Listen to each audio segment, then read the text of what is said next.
Helouta. Kaunis aamu täällä Espoossa. Kaunis katsoa silmissä aina. Täällä on vähän tämmönen hämärä säänkyvä, vähän ripsiä jopa, tai pientä vettä tuolta. Ja vähän tämmönen sumunen sää. Mut hei, ei haittaa jos sää on sumus, kunhan mieli on kirkas. Kyllä te tiedätte. Mut hei, mä ajattelin puhua vähän tiedätte varmaan, että kaikilla on semmosia tilanteita ollut joskus, että hei, mä oikein tiedän, pitäisikö mun tehdä tää juttu. Tai jos mä vaikka jatkan tän tekemistä, niin onko tää hyvä juttu. Tätä muut vastaavaa. Ei ole vähän semmoista jonkun asian kanssa vähän arpomista. Että varmaan ajattelee, että joku juttu olisi vähän hyvä, mutta ehkä se vaikka pelottaa tehdä sitten. Ja näin. Ja mulla on muutama juttu, mitä kannattaa ajatella ehkä silloin, niin sä voit saada sitten vaan hyvä perspektiivi siihen, onko tää hyvä juttu sun tehdä vai ei. Ja ne asiathan voi koskea ihan mitä tahansa asiaa. Ne voi koskea vaikka sun tavallaan henkilökohtaiseen terveyteen liittyviä asioita, sun fysiikkaa, henkisyyteen, parisuhteisiin, työelämää tai ihan mihin tahansa. Et elämä kuitenkin koostuu niin monesta eri elämän osa-alueesta. Vaihtaanko vähän kättä tuohon vaihteeksi, mä otan oikea käden.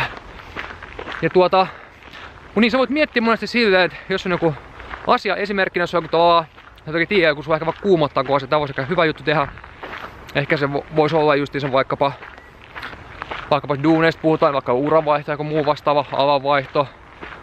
Mut sit semmonen on hyvä miettiä esimerkkinä, että hei, jos mä jatkan vaikka tässä hommassa nyt seuraavat 10 vuotta, niin millaista voi olemaan 10 vuoden päästä? Tuleeko mikään tavallaan muuttumaan?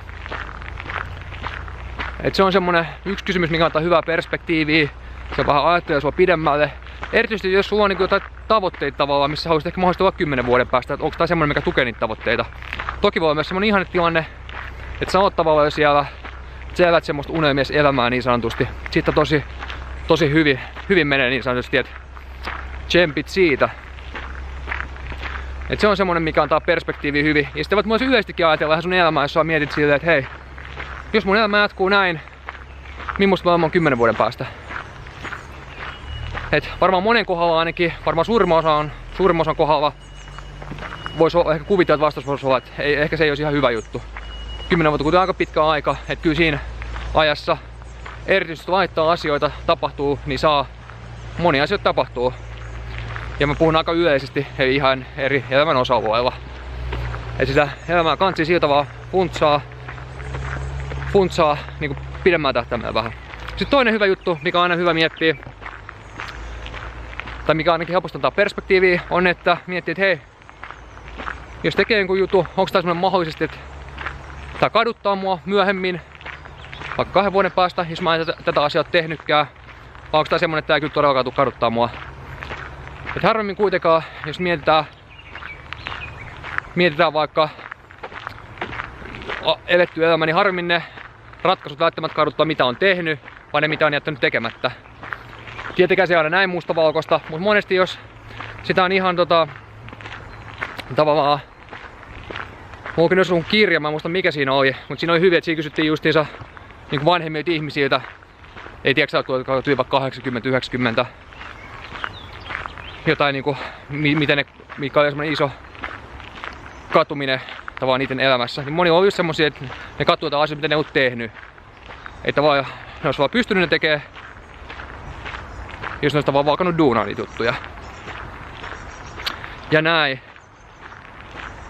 Ja yleisestikin tavallaan, mitä parempia kysymyksiä sä kysyt itseltäsi, sitä parempia vastauksia sä saat. Ei tavallaan voi aina vaikea ajatella niin jotain asiaa, eikä tiedä, onko tää hyvä juttu vai ei. Mutta jos osaat kysyä semmosia oikeanlaisia kysymyksiä, niin saat oikeanlaisen vastauksen. Ei semmosia vaan voimakkaita kysymyksiä. Esimerkkinä tämä olisi hyvä kysymys sulta. Hei, jos mä jatkuu tämmösen seuraat 10 vuotta, onko mä tyytyväinen siihen? Vai en? Pitäisikö jotain tehdä? Et se on semmonen, mikä monesti voi saattaa herättää.